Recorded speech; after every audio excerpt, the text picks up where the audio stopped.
হায় রে প্রবাস! যারা পিতামাতার পরে যারা বেশি মিথ্যা কথা বলে তারা হলো প্রবাসী ভাই এবং বোনেরা।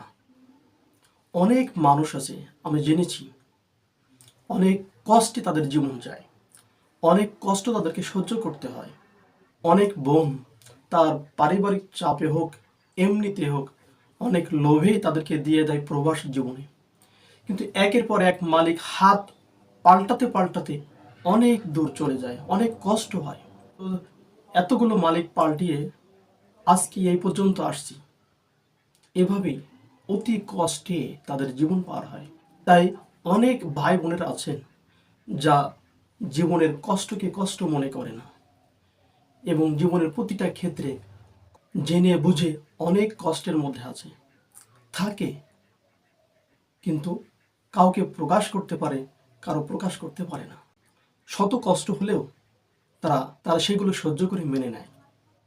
অনেকের কাজগুলো অনেক ঝুঁকিপূর্ণ, অনেক উপরে, অনেক রিস্কের, যা জীবন বাঁচানো দুষ্কর। সে সমস্ত কাজগুলো তারা করে আসে অনেক টাটকা রোদে, যে রোদে আমরা 5 মিনিট সহ্য করতে পারবো না। কিন্তু পিছনে ভাই বোন আত্মীয় স্বজন তাদের দিকে খেয়াল করে তারা কষ্টকে কষ্ট মনে করে না। তারা না খেয়ে থাকলেও বলে আমরা খেয়ে আছি, 2 দিন পরে আছে, কাজে যায়নি, তারপরেও বলে ভালো আছি, সুস্থ আছি। কষ্টে থাকলেও বলে ভালো আছি, নির্যাতনের মধ্যে থাকলেও বলে ভালো কাটছে, অসুস্থ থাকলে বলে কিছুই হয়নি, জ্বরে পড়ে অজ্ঞান, কেউ নেই দেখার খোঁজ নেওয়ার, তারপরেও বলে ভালো আছি। কাজে না গেলেও বলে কাজ আছে, কাজ করছি। না খেয়েও থাকলেও বলে খেয়ে আছি, অসুস্থ হলেও বলে সুস্থ আছি।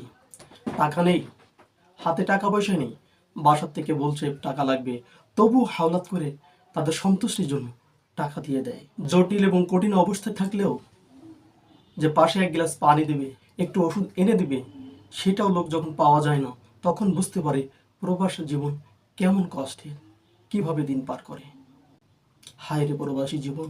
আল্লাহ সুবহানাহু ওয়া তাআলা সকল প্রবাসী ভাই এবং বোনেদের উপরে রহমত এবং বরকত দান করুন এবং তাদের সুস্থতা, শারীরিক সুস্থতা, মানসিক সুস্থতা দান করুন, তাদের মনোবল দৃঢ় করুন এবং ধৈর্য ধারণের তৌফিক আল্লাহ সুবহানাহু ওয়া তাআলা দান করুন। আল্লাহুম্মা আমিন।